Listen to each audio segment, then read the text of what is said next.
देश की हार हुई है, इसमें देश की हार हुई है, संविधान की हार हुई है, मानवता की हार हुई है। मैं कहता हूँ मानवता के आधार पर मरे हुए लोग हैं।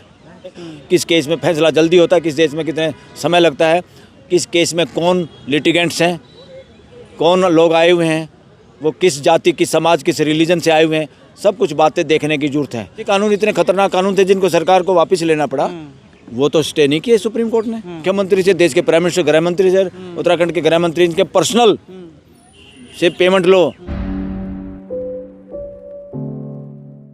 नमस्कार, आप देख रहे हैं फोरम 4। मैं हूं प्रभात। इस वक्त मैं सुप्रीम कोर्ट में हूं। सुप्रीम कोर्ट के वरिष्ठ एडवोकेट बलराज सिंह मलिक हमसे बात करने के लिए हमारे सामने हैं।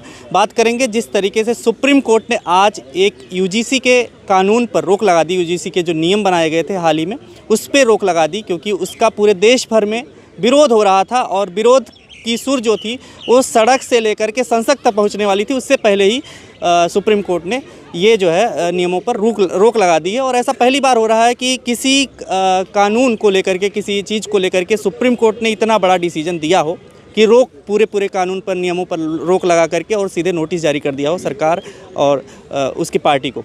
तो इस पूरे मामले पर सर कैसे देखते हैं? ये पूरा कहीं साजिश तो नहीं? क्योंकि जिस तरीके से मोदी सरकार ने ही जो हिंदू हृदय सम्राट होते हैं कहे जाते हैं, उन्होंने ये उनकी यूजीसी ने ये नई गाइडलाइंस जारी की, नियम बनाए, और उसके बाद उसका विरोध ही कर रहे थे उन्हीं के मंत्री, उन्हीं के विधायक, उन्हीं के नेता, बीजेपी के नेता और तमाम जो उनके वोटर्स हैं। क्या कहेंगे? अरे वो तो हमेशा राजनीति करते हैं, हर बात में उनकी राजनीति को समझने में देश देर करता है। सुप्रीम कोर्ट को ज़्यादा से ज़्यादा ये करना चाहिए था, फॉर द टाइम बिंग अगली तारीख पे पूरा खुल के सुनने का मौका देना चाहिए था और अगली तारीख तक वेट करना चाहिए था। ब्लैंकेट स्टे नहीं करना चाहिए था। और अगली तारीख पे भी सुन के अगर करना था तो इंटरिम स्टे करना था। ये नहीं है कि पूरा एकदम स्टे कर दिया और उसमें क्लियर कट ये भी बोल दिया शुरू में ही कि इसका मिसयूज होगा, इसकी परिभाषाएं वेग है, यह स्पष्ट कानून है। तो इस तरह की बात यूज करना, इस सुप्रीम कोर्ट की वजह से तो रेगुलेशन आए, ये सरकार ने थोड़ा बनाए हैं। और यूजीसी किसी के बाप की थोड़ा है, ये सरकार की थोड़ा होती है, देश की यूजीसी है। देश के हिसाब से चलना होगा, कानून के हिसाब से यूजीसी को चलना होगा। और सुप्रीम कोर्ट ने की वजह से जो कानून आया, ये रमन्ना ने नोटिस किया था। शायद और कोई होता तो शायद नोटिस भी नहीं होता। वो 2 बच्चों की माँ ऐसे ही चली जाती डिसमिस करा के इस केस को। फिर भी इसमें जस्टिस उज्ज्वल भुइयाँ आए इस केस में, उनकी वजह से भी गति पकड़ी। तो 7 साल में रेगुलेशन आए थे। अब तो जस्टिस सूर्यकांत खुद इसमें शामिल थे ये कहने में कि हाँ भाई नोटिफाई करो रेगुलेशन को, और आगे तो 1 मिनट में स्टे भी हो गया। तो मैं बड़ा क्वेश्चन है देश के सामने कि भाई कृषि कानून इतने खतरनाक कानून थे जिनको सरकार को वापस लेना पड़ा, वो तो स्टे नहीं किए सुप्रीम कोर्ट ने। कितना बड़ा मसला था वो, कितने चोरी चकारी से कानून पास किए थे, कोरोना में किए थे, एक तरह से ठगी मारी थी, लोकतंत्र के साथ चोरी और बदमाशी और गुंडागर्दी की थी। ये सुप्रीम कोर्ट कई तारीखों पर लगा के बाद में भी इंटरिम स्टे हुआ था, not stay like this case. तो ये गलत है, लोगों को इस एंगल से देखना चाहिए। ये सुप्रीम कोर्ट किस में स्टे करती है, किस में स्टे नहीं करती, किस में क्या व्याख्या करती है, और किस में सरकारी वकील बने हुए कानून को डिफेंड करते हैं या चुप रहते हैं, या जो कोर्ट चाहती है चुपचाप उसको मान लेते हैं। इस पे ध्यान देने की ज़रूरत है।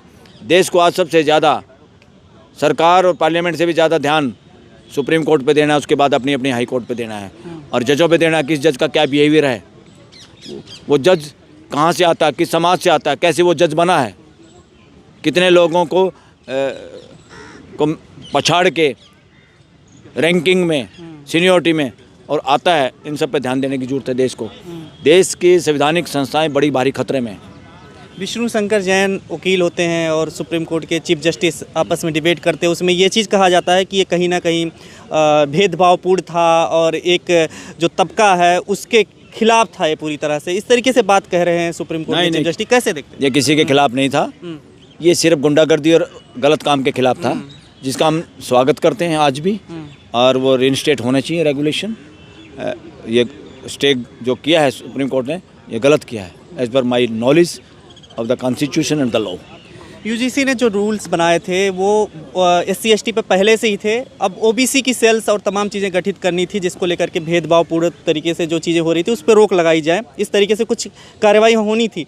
लेकिन उसकी ये कहा जा रहा था, इस चीज़ का विरोध कर रहे थे लोग कि ये जो रूल्स हैं, ये अगर इसकी शिकायत होती है किसी के खिलाफ़ तो ये जनरल के खिलाफ़, जो तथाकथित सवर्ण लोग कह रहे हैं उसके खिलाफ ये जाएगा मामला, और उस पर वो अपना डिफेंड नहीं कर पाएंगे। जैसे महिलाओं का कानून होता है ऐसा होता है। क्या आपको भी लगता है इस तरीके से कोई चीज़ थी और इस पर बदलाव की नहीं, जरूरत थी? ऐसा कुछ नहीं था। चोर की दाढ़ी में तिनका। जो अपराधी लोग हैं, जिन्होंने अपराध किए हुए हैं, उनको खतरा था कि अब तुम्हारा हिसाब किताब होगा, बाकी को तो कोई डरने की जरूरत नहीं। और ये जो जनरल क्लास है, मैं कहूँगा देश के प्रति आप जिम्मेदार हैं और देश के प्रति आप दोषी हैं, संविधान के प्रति भी, मानवता के प्रति भी, कि क्यों आप डिस्क्रिमिनेशन करते हैं, क्यों आपके दिमाग में डिस्क्रिमिनेशन छुपा हुआ है, क्यों आप लोगों को अपने बराबर नहीं मान पा रहे। कौन सी कथा कहानी किताब ने, किस शिक्षा ने, किस गंदी शिक्षा ने तुम्हारे अंदर ये जहर भरा हुआ है? कौन से संस्कार हैं आप लोगों के जो इंसान को इंसान मानने से मना करती हैं? तो अपने बच्चों के संस्कार ठीक करिए, उनको गलत कथा कहानी और ढोंग से बचाइए, ताकि वो अच्छे इंसान की तरह से हर भाई बंधु जितने भी शिक्षण संस्थाओं में हैं या देश में हैं, उनके साथ समानता से व्यवहार कर सके।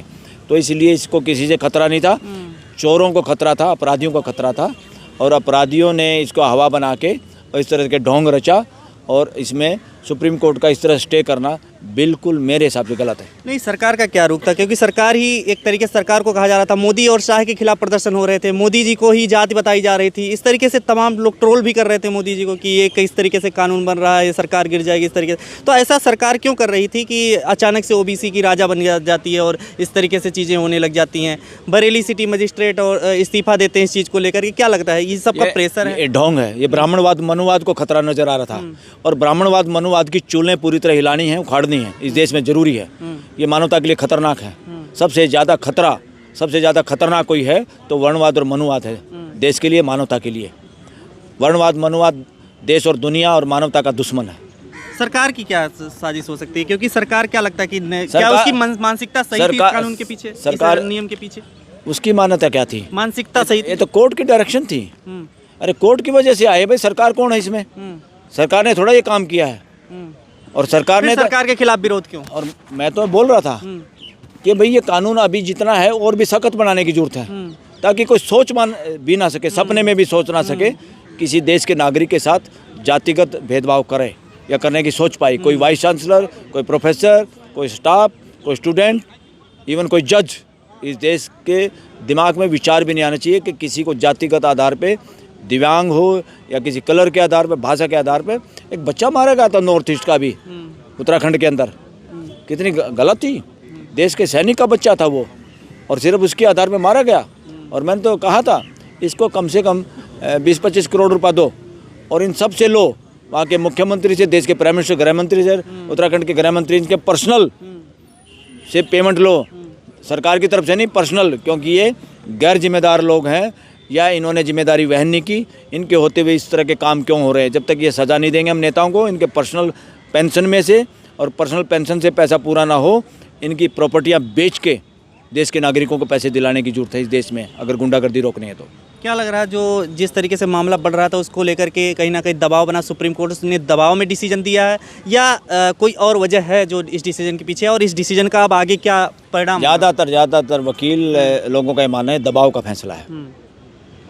वो देश समझेगा, ये काम देश का है, देश सुप्रीम कोर्ट से भी बड़ा है, देश को अनुभव करना है, देश को देखना है। देश को ये भी देखना चाहिए किसी मामले में कब स्टे होता है, कितना जल्दी होता है, किस में स्टे नहीं होता, किस पे तारीख पे तारीख मिलती है, किस केस में फैसला जल्दी होता है, किस केस में कितने समय लगता है, किस केस में कौन लिटिगेंट्स हैं, कौन लोग आए हुए हैं, वो किस जाति, किस समाज, किस रिलीजन से आए हुए हैं, सब कुछ बातें देखने की जरूरत है, ताकि हम समानता की ओर बढ़ सकें।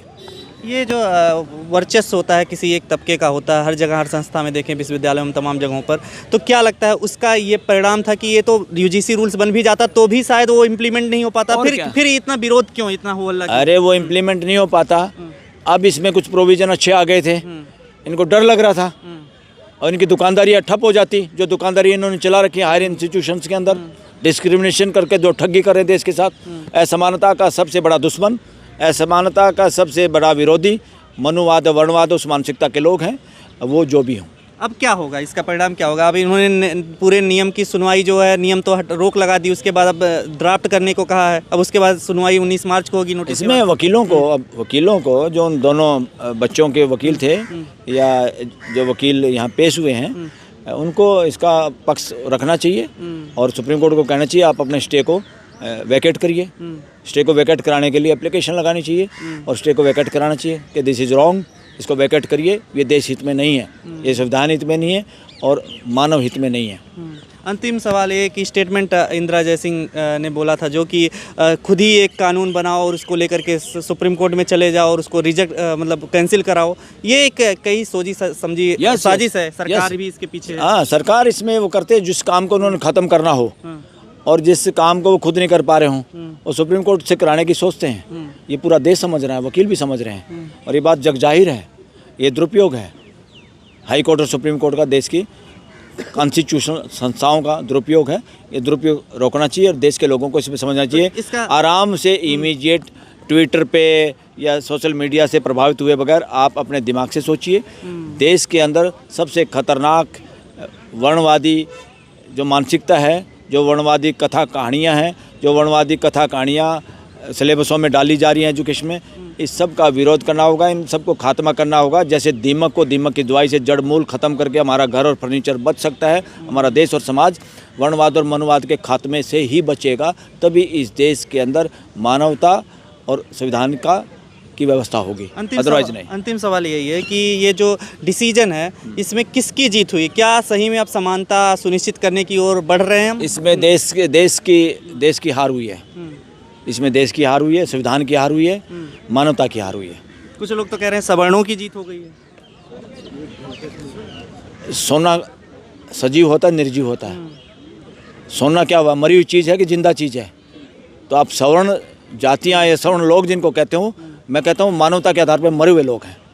अगर आप सवर्ण यूज करते हो तो शब्द, वरना इस शब्द को यूज करना बंद करिए। चलिए ठीक है, बहुत बहुत शुक्रिया सर हमसे बात करने के लिए। खबरों में बने रहने के लिए फोरम 4 को सब्सक्राइब करें और नोटिफिकेशन पाने के लिए बेल आइकन दबाएं।